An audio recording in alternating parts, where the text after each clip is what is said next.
السلام عليكم ورحمة الله وبركاته. إن الحمد لله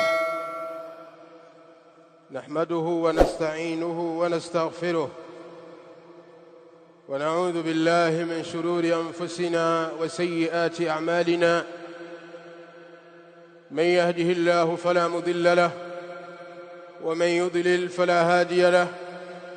أشهد أن لا إله إلا الله وحده لا شريك له، وأشهد أن محمدًا عبده ورسوله صلى الله تعالى عليه وعلى آله وأصحابه ومن سار على نهجه إلى يوم الدين. قال الله تعالى: يا أيها الذين آمنوا اتقوا الله حق تقاته ولا تموتن إلا وأنتم مسلمون. يا أيها الناس اتقوا ربكم الذي خلقكم من نفس واحدة وخلق منها زوجها وبث منهما رجالا كثيرا ونساء، واتقوا الله الذي تساءلون به والأرحام إن الله كان عليكم رقيبا. يا أيها الذين آمنوا اتقوا الله وقولوا قولا سديدا يصلح لكم أعمالكم ويغفر لكم ذنوبكم، ومن يطع الله ورسوله فقد فاز فوزا عظيما. أما بعد، فإن أحسن الحديث كلام الله، وخير الهدى هدي محمد صلى الله عليه وآله وصحبه وسلم، وشر الأمور محدثاتها، فإن كل محدثة بدعة وكل بدعة ضلالة وكل ضلالة في النار. ثم أما بعد، أيها الناس عباد الله، دوكت كيمان باليكم حميدي الله تبارك وتعالى لكم تكي صالنا سلام kiongozi wa umma mtume wetu Muhammadin sallallahu alayhi wasallam. توصيانكم شاء الله جل في علا في هذه اللحظات، فإنه قد فاز المتقون. يقول الله تبارك وتعالى: شهر رمضان الذي أنزل فيه القرآن هدى للناس وبينات من الهدى والفرقان، فمن شهد منكم الشهر فليصمه، ومن كان مريضا أو على سفر فعدة من أيام أخر، يريد الله بكم اليسر ولا يريد بكم العسر، ولتكملوا العدة ولتكبروا الله على ما هداكم ولعلكم تشكرون. Allah tabaraka wa taala anasema katika maneno yake matukufu, akibainisha katika fadhail, katika mazuri yanayopatikana ndani ya mwezi wa Ramadhani, ya kwamba mwezi wa Ramadhani ndio mwezi ambao imeteremshwa ndani yake Qur'an. Shahru Ramadhan alladhi unzila fihi alquran, mwezi wa Ramadhani ndio mwezi ambao imeteremshwa ndani yake Qur'ani, kwa maana ndio mwezi ambao Allah tabaraka wa taala ameanza kuiteremsha ndani yake Qur'ani. Qur'ani ina uteremsho wa aina mbili. Uteremsho wa kwanza min lawhi almahfudhi ila as-samai ad-dunya fi baiti al-izza, ni uteremsho wa Qur'ani kutoka katika lawhu al-mahfudh min as-samai as-sabi'a inda Allah tabaraka wa ta'ala ila as-samai ad-dunya, kuja mpaka katika mbingu ya dunia, ila baiti al-izza, katika nyumba ya utukufu wa Allah tabaraka wa taala. Huu ndio uteremsho wa kwanza, na uteremsho huu Qur'ani iliteremshwa jumlatan wahidatan, kwa mara moja na kwa wakati mmoja, ambao ilikuwa ni katika usiku wa Lailatul Qadr. ndio Allah tabaraka wa taala asema inna anzalnahu fi lailatul qadr, hakika sisi tumeiteremsha hii Qur'ani katika usiku wa cheo. Katika aya nyingine Allah tabaraka wa taala asema inna anzalnahu fi lailatin mubarakatin, hakika sisi tumeiteremsha hii Qur'ani katika usiku uliobarikiwa. Na usiku wenye baraka wa kusudiwa usiku wa Lailatul Qadr. Aya hizi Allah tabaraka wa taala anabainisha kwamba ameiteremsha Qur'ani katika usiku wa Lailatul Qadr. Ni uteremsho gani? Uteremsho wa aina ya kwanza, kutoka katika Lauhul Mahfudh kuja katika Baitul Izza ila samai dunia. Jambo hili lilifanyika katika usiku wa Lailatul Qadr na imeteremshwa jumlatan wahida, kwa mara moja. Kisha aina ya pili ya uteremsho, nuzuluhu min Baitil Izza au min as-samai dunya ila al-ardi ala qalbi Muhammadin sallallahu alayhi wasallam, ni uteremsho wa Qur'ani kutoka katika Baitul Izza, katika mbingu ya dunia, kushuka ardhini kumshukia mtume sallallahu alayhi wasallam. Hii ni aina ya pili ya uteremsho, ambayo aina hii ya uteremsho wa Qur'an, kazi hii imefanywa au imefanyika katika kipindi cha miaka 23 ambayo ndio miaka ya utume wa Nabii Muhammadin sallallahu alayhi wa alihi wasallam. Kwa hiyo kutoka katika Baitul Izza kuja ardhini kwa mtume alayhi salam, Qur'ani imeteremshwa nujuman muqassatan, kidogo kidogo, ala hasabi alwaqa'i, kulingana na matukio na sababu za kuteremka kwake, katika kubainisha ahkamu shar'iyya na mengineyo. Jambo hili limefanyika katika kipindi cha miaka 23. Kwa hivyo Allah tabaraka wa taala aliposema shahru ramadhana alladhi unzila fihi alquran, mwezi wa Ramadhani ndio mwezi ambao imeteremshwa ndani yake Qur'ani, hapa akusudia uteremsho wa kwanza, jumlatan wahidatan min lawhil mahfudhi ila samai dunya. Faman shahida minkum ash-shahra falyasum, basi yeyote kati yenu waislamu atakayeushuhudia mwezi wa Ramadhani ukiandama, basi ni juu yake kufunga, ni lazima kwake yeye afunge. Na kuushuhudia mwezi wa Ramadhani, wanasema wanachuoni, yule ambaye mwezi wa Ramadhani utaandama hali ya kuwa yupo ni mkazi, si msafiri, mwenye afya njema, si mgonjwa, na mwenye kuweza kufunga, falyasumhu, basi ni lazima kwake yeye afunge. Waman kana maridan au ala safarin fa'iddatun min ayamin ukhar, na atakayekuwa ni mgonjwa katika nyinyi waislamu, pindi Ramadhani itakapoingia akashindwa kufunga kwa sababu ya maradhi, au akawa ni msafiri akashindwa kufunga akiwa safarini, anaruhusiwa kufungulia. Wajibu wake ni kuhesabu zile siku alizokula mchana wa Ramadhani, atajazilipa katika masiku mengine baada ya kumalizika Ramadhani, na atakapokuwa ameondokewa na ule udhuru wake, atakapokuwa maradhi yake yamepona, au atakapokuwa amemaliza safari yake baada ya kumalizika Ramadhani, atawajibika kulipa yale masiku aliyofungulia. Yuridu Allahu bikumul yusra wala yuridu bikumul usra, Allah tabaraka wa taala anakutakieni wepesi katika sheria zake, anakutakieni wepesi katika sheria zake, na wala hakutakieni uzito. Allah tabaraka wa taala, Allah subhanahu wa taala abainisha katika maneno yake matukufu ya kwamba anatupendelea wepesi katika zile sheria anazotuwekea, na wala hatupendelei uzito.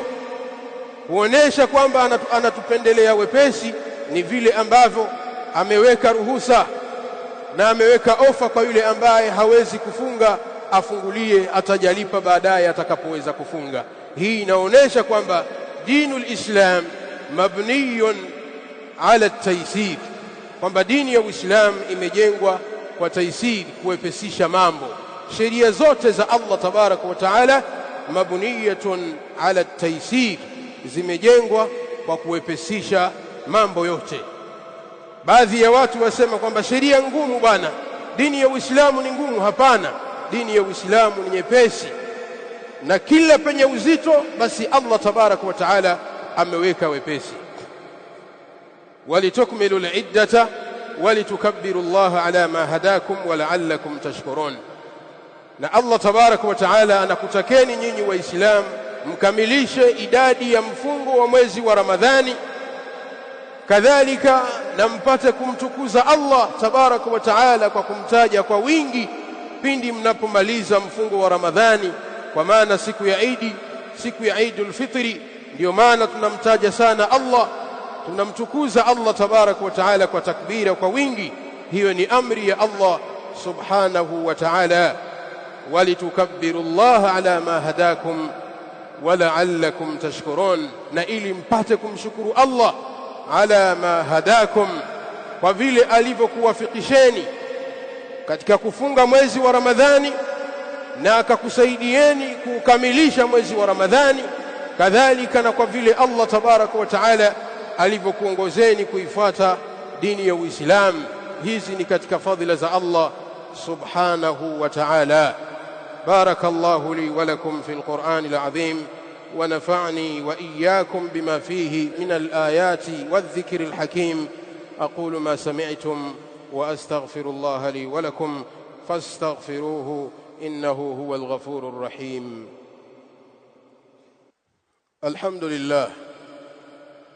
alhamdulillah rabbil alamin والعاقبة للمتقين ولا عدوان إلا على الظالمين. وأشهد أن لا إله إلا الله ولي الصالحين، وأشهد أن محمدًا عبده ورسوله صلى الله تعالى عليه وعلى آله وأصحابه ومن سار على نهجهم واقتفى أثرهم إلى يوم الدين وسلم تسليمًا كثيرا. أما بعد، عباد الله، ndugu katika imani, walisiyami adabun, ibada ya funga ya Ramadhani ina adabu nyingi. minha, katika adabu za funga, al-ikhlasu lillahi azza wa jal fi siyami wa ibtigha'u al-ajri indahu subhanahu. Adabu ya kwanza ni ikhlasu niyya, kuitakasa nia yako Muislamu unapokuwa katika ibada ya funga, na utarajie malipo kwa Allah subhanahu wa ta'ala, na usifunge kwa nia nyingine. Usifunge alimradi watu wakuone kwamba na wewe umefunga. Usifunge kwa nia ya kwamba unaongeza idadi ya Waislamu waliofunga. Usifunge kwa sababu tu bosi wako wakuone umefunga ili apate kukupa chochote, bali ufunge lillah tabaraka wa taala. Ufunge kwa ajili ya Allah subhanahu wa taala, ukitaraji malipo kwake yeye jalla fi ula. Na ukifanya hivyo utapata malipo yaliyokuwa makubwa, ikiwemo kusamehewa madhambi yako, kama ilivyothibiti hadithi. Mtume sallallahu alayhi wasallam asema, man sama ramadhana imanan wa ihtisaban, atakayefunga Ramadhani, Muislamu yoyote atakayefunga mwezi wa Ramadhani imanan wa ihtisaban, akiwa na imani ya kweli, imanan, akiwa ni mwenye kumwamini Allah tabaraka wa taala, imani ya kweli isiyokuwa na shaka, akiwa ni mwenye kuamini kadhalika kwamba Allah tabaraka wa taala amefaradhisha ibada ya funga ya Ramadhani, akiwa ni mwenye kuamini ya kwamba hii ibada ya funga ni fardhi kutoka kwa Allah subhanahu wa ta'ala, wa ihtisaban, na akitaraji malipo kwa Allah subhanahu wa ta'ala, ghufira lahu ma taqaddama min dhanbihi, mtu huyo atasamehewa madhambi yake aliyoyafanya. Na madhambi yanayofutwa kwa ibada ya funga ni madhambi yote madogo madogo. Ama madhambi yaliyokuwa makubwa hayafutwi kwa saumu ya Ramadhani au kwa sala au kwa aina yoyote ya ibada illa bitauba, isipokuwa kwa kutubia kwa Allah tabaraka wa taala, toba ya kweli iliyokamilika masharti yake.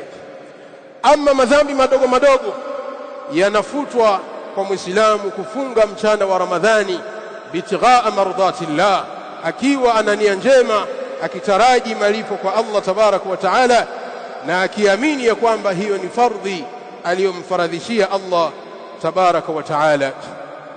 Kadhalika akasema Mtume alayhi salam, waman qama ramadhana, na atakayesimamisha Ramadhani, kwa maana bisalati tarawih, kwa kusali sala ya tarawih, ambao sala hiyo haipatikani isipokuwa ndani ya Ramadhani, imanan wa ihtisaba, akasali tarawih kwa imani, akimwamini Allah tabaraka wa taala, na akiamini ya kwamba Allah subhanahu wa taala ameifanya ibada ya tarawih kuwa ni sunna, na akitarajia malipo ya kisimamo chake kwa Allah tabaraka wa taala, ghufira lahu ma taqaddama min dhanbihi, mtu huyo atasamehewa madhambi yake aliyoyafanya. Kadhalika ni madhambi madogo madogo. Na hapa tunapata faida Waislamu, bilkhususi wale ambao wanakimbia sala ya tarawih. Wengi katika Waislamu wanakimbia ibada ya sala ya tarawih, na wanasahau ya kwamba ibada hii ya tarawih haipatikani isipokuwa ndani ya mwezi wa Ramadhani, na mwezi wa Ramadhani masiku yake yanaondoka tayari. Muislamu unaondoka baada ya sala ya Isha, huna mpango na sala ya tarawih. Mwingine anasali rakaa 2 anaondoka, mwingine anasali rakaa 4 anaondoka, mwingine anasali rakaa 8 anamwacha imamu anaondoka, hali ya kuwa Mtume sallallahu alayhi wasallam asema atakayesimama na imamu katika sala ya tarawih mpaka mwisho imamu anamaliza witri, kutiba lahu qiyamu laila, ataandikiwa kisimamo cha usiku mzima. Bilasaf, kwa masikitiko makubwa, baadhi ya Waislamu wanapoondoka misikitini wakaacha sala ya tarawih, si kwamba wanaenda nyumbani kusali. Ni bora yule ambaye anaacha kusali jamaa lakini nyumbani atasali, pamoja na kwamba huyu pia tunamnasihi ya kwamba anaacha fadhila zilizokuwa kubwa.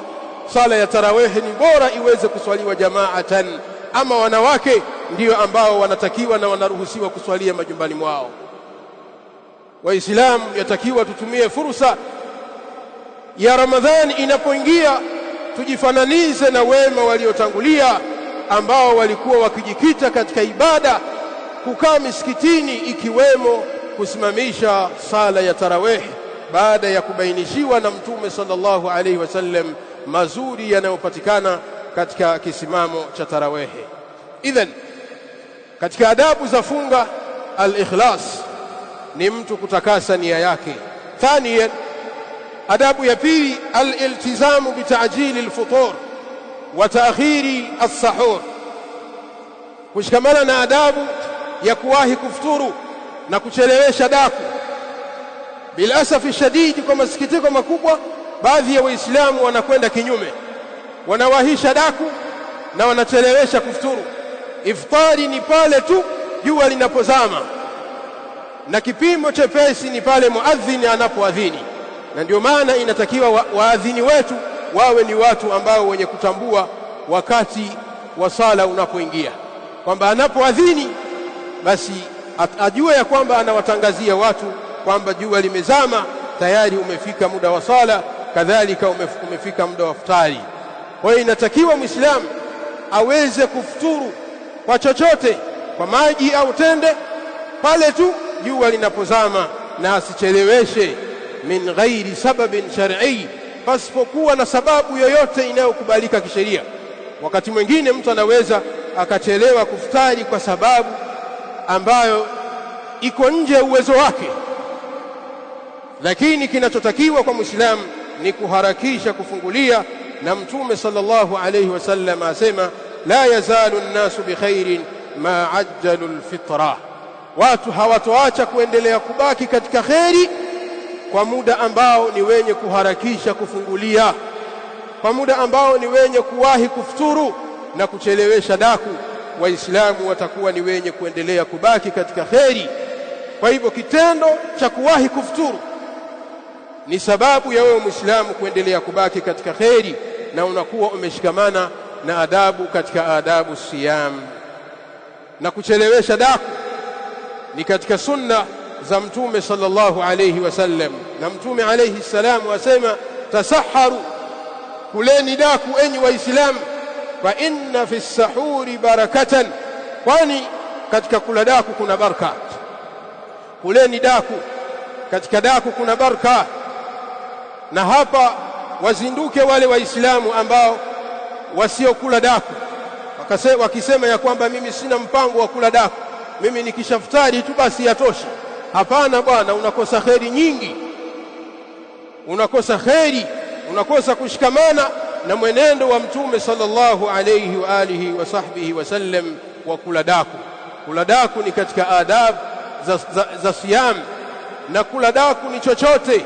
Ukaamka Muislamu kapata chochote, funda ya maji au tende moja au chochote katika chakula, unahesabika umeipata daku na unakuwa umeshikamana na adabu ya siyam. Thalithan, adabu ya tatu katika adabu siyam, hifdhu sairi aljawarih, ni kuhifadhi viungo vyako vyote Muislamu unapokuwa katika funga. Katika adabu ya funga kadhalika ni Muislamu kuhifadhi viungo vyake vyote. Haipendezi na haitakiwi kwa Muislamu akawa anahesabika kwamba amefunga ani taami wa sharabi fakat, anahesabika mchana wa Ramadhani kwamba amefunga kunako chakula na kinywaji pekee, lakini viungo vyake vingine vinafanya makosa, vinafanya maasi. Hapana, haitakikani kwa mfungaji kuwa katika hali hiyo. Mtume sallallahu alayhi wasallam asema, man lam yada' qawla az-zuri wal 'amala bihi wal jahla falaysa lillahi hajatun fi an yada'a ta'amahu wa sharabahu, mtu yoyote asiyeacha kusema maneno ya uongo na kufanyia kazi uongo na vitendo vya kipuuzi na kijinga, asiyeacha vitu hivyo hali ya kuwa amefunga, basi Allah tabaraka wa taala hana haja kwa mtu huyo kuendelea kuacha chakula chake na kinywaji chake. Maneno haya Mtume sallallahu alayhi wasallam anahimiza Waislamu wanapokuwa katika funga kushikamana na yale ambayo yanayomridhisha Allah subhanahu wa ta'ala, na kujiweka mbali na yale yote ya haramu, ikiwemo kusema uongo, kufanya ghishi, kuwahadaa watu katika miamala, katika biashara, kuwadhulumu watu katika mali zao, katika heshima zao na mengineyo katika muharramat. Unapokuwa umefunga Muislamu, unatakiwa viungo vyako vyote vifunge, ulimi wako ufunge, kadhalika mikono yako na miguu yako katika yale yote ya haramu. Na unapotukanwa ukiwa umefunga au mtu akathubutu kukupiga hali ya kuwa umefunga, usiregeshe yale aliyokufanyia, bali mwambie inni saimun, mimi nimefunga, nataraji malipo kwa Allah tabaraka wa taala. Na ukifanya hivyo, basi fahamu ya kwamba una ujira mkubwa mbele ya Allah tabaraka wa taala, na utakuwa umeshikamana vyema na adabu siyam, adabu za ibada ya funga. Allah tabaraka wa taala atujalie katika waja wema ambao wanaposikia maneno hufuata yaliyokuwa mazuri. Allahumma salli ala Muhammadin wa ala ali Muhammad kama sallaita ala Ibrahim wa ala ali Ibrahim, wa barik ala Muhammadin wa ala ali Muhammad kama barakta ala Ibrahim wa ala ali Ibrahim innaka Hamidum Majid. اللهم اغفر لنا ولإخواننا الذين سبقونا بالإيمان ولا تجعل في قلوبنا غلا للذين آمنوا ربنا إنك رؤوف رحيم. اللهم ربنا تقبل منا إنك أنت السميع العليم وتب علينا إنك أنت التواب الرحيم. اللهم تقبل صيامنا وقيامنا وجميع صالحات. Hii ni Wajawema Online TV. Hapa ni elimu tu.